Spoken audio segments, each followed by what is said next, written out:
One time I was blooped and I came there and we were talking and somebody said something about India. And I said, oh, I would like to go to India. And Prabhupada said, for what, sightseeing? I couldn't answer. I must say, in retrospect, the programs were poorly announced. Our leader had made a big poster with Prabhupada's picture saying in big letters, Der Führer, in small letters, of the International Society for Krishna Consciousness, and in big letters, kommt. So anyone would read, Der Führer kommt, the Führer comes, reminding them of someone who is totally not possessed of holy qualities, of divine qualities. And soon on the posters, little mustaches appeared under Srila Prabhupada's nose. And it was really one of the examples of how his disciples did not serve his preaching mission so well. May I ask, the lamp is blinking, does this mean... There's 2.5 minutes left on yeah, this tape. Good.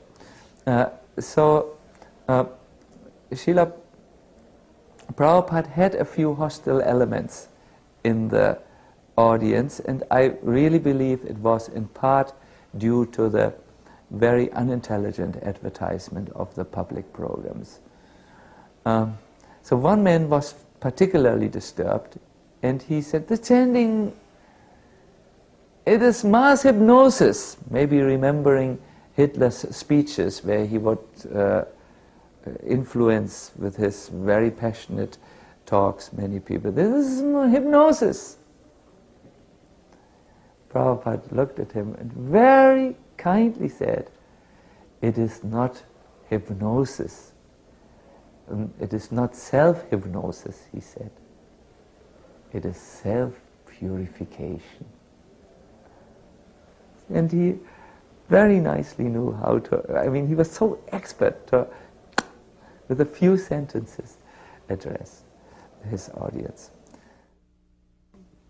It's very interesting because I left again. I mean, my history is not so great. And when I was living in San Francisco as a householder, then I learned how to program computers. This is in the before Windows. And Spiritual Sky Factory, the old incense factory in LA, and I didn't know about this, but Dayananda later told me they wanted to know if they should buy a computer. And Prabhupada said, yes, get a computer and Umapati can run it. And I had not communicated with Prabhupada anything that I was, So when I did come down to Los Angeles and get back into the swing of things again, I started programming the computer. And on the morning walk one day on the beach, Prabhupada said to me, can your computer tell how many grains of sand there are on the beach? And I said, no, Prabhupada, you would have to tell the computer. The computer, and then Swarup Damodar said, does that mean there is a brain superior to the computer? And I said, the computer is not a brain, it's just a stupid machine. And then Prabhupada seemed satisfied with that answer. He didn't say any more. I remember in New Vrindavan, one time we were having a darshan with Srila Prabhupada in the house he was staying, and some letters had just come in from different parts of the world glorifying Srila Prabhupada for his books and coming in from different educators and scholars. And there was this one letter in particular that Srila Prabhupada really liked, and he had somebody read it. And this letter, I don't remember who it was from, but it was from a big, big man, big, big scholar.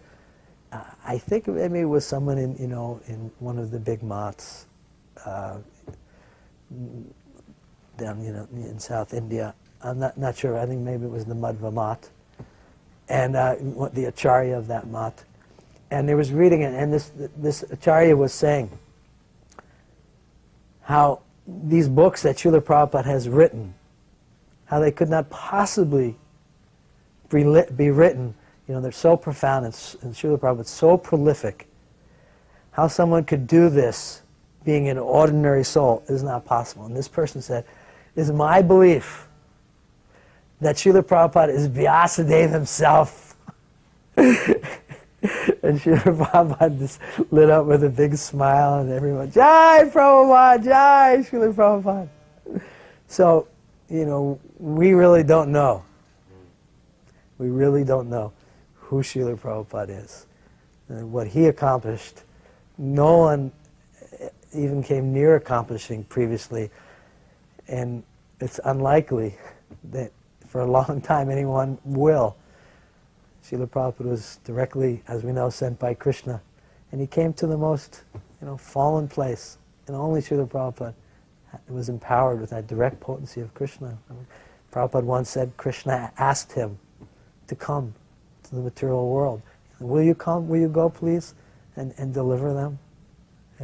So Srila Prabhupada, though he didn't want to leave, of course he came out of his great compassion, and we saw that. Prabhupada was in Vrindavan, he didn't want to leave, but he came. He came. At the first Mayapur festival in 1972, when the cornerstone laying ceremony occurred, it was just around the time when devotees were starting to learn some of the Indian styles of chanting, particularly the Bengali styles of chanting, which was quite different. Srila Prabhupada's way that he taught us to chant was very distinct.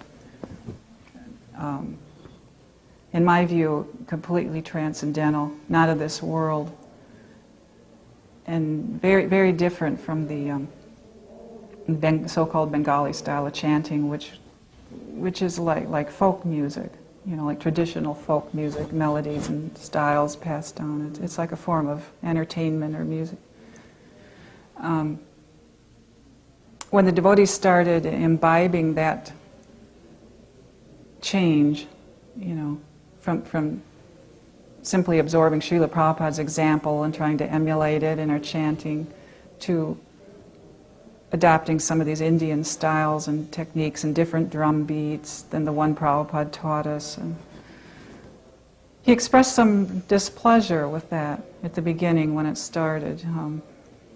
And especially at the beginning when the devotees weren't very good at it. There was one devotee, his name was Achyutananda Maharaj. He'd been in India for some time and had learned some of these things, I believe, mostly from some of Prabhupada's godbrothers in Gaudiya Math and maybe some other places, I'm not sure. But he started teaching this to the other devotees, In fact, he was quite,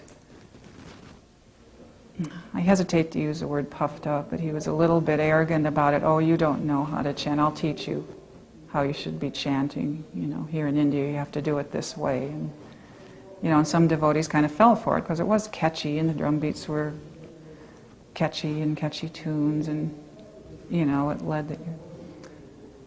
But Srila Prabhupada, at the beginning, the devotees weren't very good at it, so the result was kind of a cacophony of a very unpleasant sound vibration, rather than the beautiful angelic chanting that we used to do under Prabhupada's tutelage. It became just a mess, And Prabhupada would hear that going on sometimes from his grass house, and he would say, "It is a pinching sound." He'd make a face, "It is a pinching sound," and he would close his window so he didn't have to hear it when the kirtan was over. He would say, "Thank goodness it's over."